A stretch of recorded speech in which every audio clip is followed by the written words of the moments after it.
back like we never left. It's Double Move Sports. We're breaking down these rookies on the channel right now. We've gone through the majority of the first round. Now we're getting into late first, early second round, Superflex rookie draft ADP in these dynasty leagues.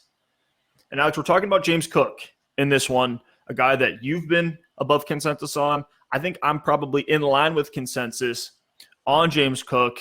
Out of University of Georgia, gets that second round draft capital, was taken 31st in the second round.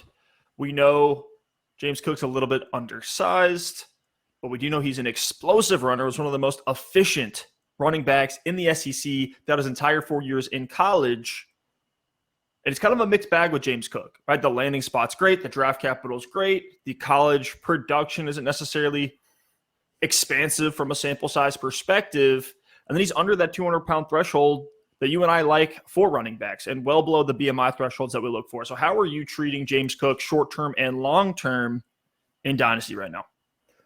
I think James Cook has gotten a lot of hate. And I think for me, I'm in on James Cook. You know, right now he's going in the back end of the first round. I'm fine with it. If it's the 110 or later, I'm totally fine with James Cook because of the scarcity at the running back position.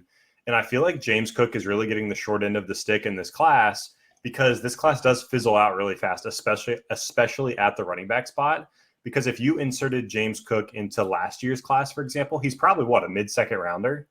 And if he's going in the mid-second round, I bet the whole narrative around James Cook could be, we really like him as a pass-catching back, could have some upside on his Buffalo offense because the value was there. But just because the class is weaker, it's propelled him up these draft boards into the back of the first round. And it's not his fault that the draft class is weak. So you kind of get pigeonholed into this decision in the back of the first. Like, do I want to take a George Pickens, a Jahan Dotson, a Christian Watson, or do I want to take James Cook? And there have been several leagues where I've had a lot of draft capital in that range, that late first, early second. I'm deep at the wide receiver spot, and I just need a running back. So I took James Cook. And when we dive a little bit deeper into James Cook and his profile, I understand the hate. Not a ton of production in college. Couldn't win over a workhorse role at Georgia. He's a 4-year player. The second round draft capital is nice. That's what we like to see. The landing spot is nice. That's what we like to see. So that he checks those boxes. Buffalo, second round, that's great. But the biggest knock on James Cook that I've seen is his size. I've seen him just purely profiled as a scat back at 5'11", 199. If we look at his college production, he was really efficient, 113 attempts in 2021 for 728 yards. Added 27 receptions for 284 yards. So, yes, he is a little bit undersized, but his production tells me he's tremendous on the ground as well. And maybe he can come into the league and rather than being a J.D. McKissick, rather than being a Naheem Hines, what if James Cook is more of an Alvin Kamara or DeAndre Swift in terms of how he's used? And when you look at James Cook's size, Devin Singletary is on this roster right now. He's 5'7", 203. So James Cook at 5'11", 199 is the same size, if not bigger, 4 pounds lighter, 4 inches taller than Devin Singletary. So it's not like Singletary is going to be this grinder, this goal line back, and then Cook is just going to be a third down guy. I think they're going to kind of mix and match interchangeably. Josh Allen, honestly, is the goal line back in Buffalo. And then even if we want an upside comp, the production is nowhere close in college. The profiles are nowhere close, but purely from a size perspective, Christian McCaffrey is 5'11", 202. So he's 3 pounds heavier. So it's like, just because he didn't produce, an incredible production profile in college, just because he's a little bit undersized, doesn't mean James Cook can't be a player that gets 10 to 12 carries a game and 5 targets a game. And I think that's the upside for him in this Buffalo offense. In Buffalo, we're seeing Zach Moss, who was taken back of the third round, healthy scratch. So I think clearly James Cook is ahead of him. And then Devin Singletary. Yeah, he is a cut candidate. And Devin Singletary, who was taken 10th in the third round, so a mid-third round pick, had an incredible stretch to end his 2021 season, was 24th in fantasy points per game, so nothing to write home about from a fantasy standpoint, but was a guy who was winning people leagues in the playoffs down the stretch. The problem with Devin Singletary, and I think the reason why James Cook was brought in and why James Cook has an opportunity to take over the Devin Singletary role, right? Because we just see, smaller size running back, he must be a scat back. Well, it's not like James Cook was commanding this monster target share in college. His best season was his senior year, had a 7.9%, so didn't even hit the 8% target share threshold at Georgia. I know he was sharing a backfield with a couple other names, but he was more efficient than Zamir White. And that's what you like to see, the efficiency, how explosive James Cook is on the ground. He's one of these slender, explosive runners that you just get him in space and he's going to make things happen. He doesn't need a ton of room to operate, whether it's in the open field, whether it's between the tackles.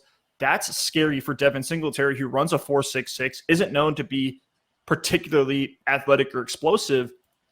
The Bills could be looking and saying, look, who are we going to get the ball on these checkdowns? I know Josh Allen doesn't check the ball down a ton. We're probably many, many years away from Josh Allen being more of a pocket passer because of the age and really trying to protect his body. Or we're still seeing him run a ton. And we've seen some of the beat reports say that the Bills want to run Josh Allen less between the tackles in 2022. I'm not putting too much stock in those narratives and those beat reports at this point in the season. But for James Cook, we could see him be more than just a scat back. And at least we know he can receive the ball at the backfield. The biggest thing here that we can point to with James Cook, the thing that can make him a staple of rookie drafts right now, is the fact that he did get that second round capital that Breece Hall, that Kenneth Walker also received.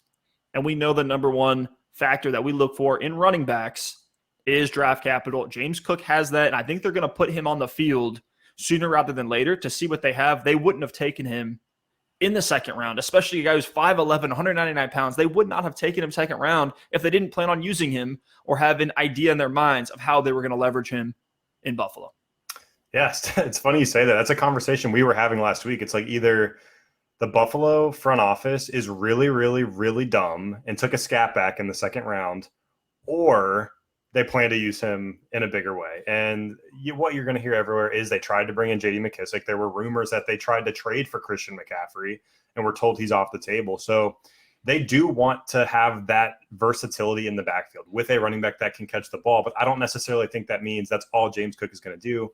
And in Buffalo, even if Josh Allen, doesn't increase his tendency to throw to the running back position, you look at even last season between Singletary, Zach Moss, and Matt Breida, you're looking at, quick math here, 91 targets to the running back position, which, if you're splitting those up between just Singletary and Cook, each guy could have 40, 50 targets. That could be a solid 3 targets a game. And if Cook is the guy they prefer in the receiving game at the running back spot, could be up to 4 targets a game for him as the season goes on. So to me, if Devin Singletary at his size and his athleticism can come in for the last 5 weeks of the season in this offense and give you 19, 20 fantasy points a game and help you in a league, James Cook absolutely can do that as well. So I do think it is going to be a 1-2 punch in Buffalo.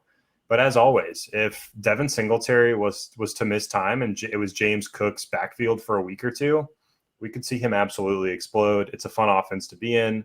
So to me, if you got to take him at the back of the first round, totally fine with it.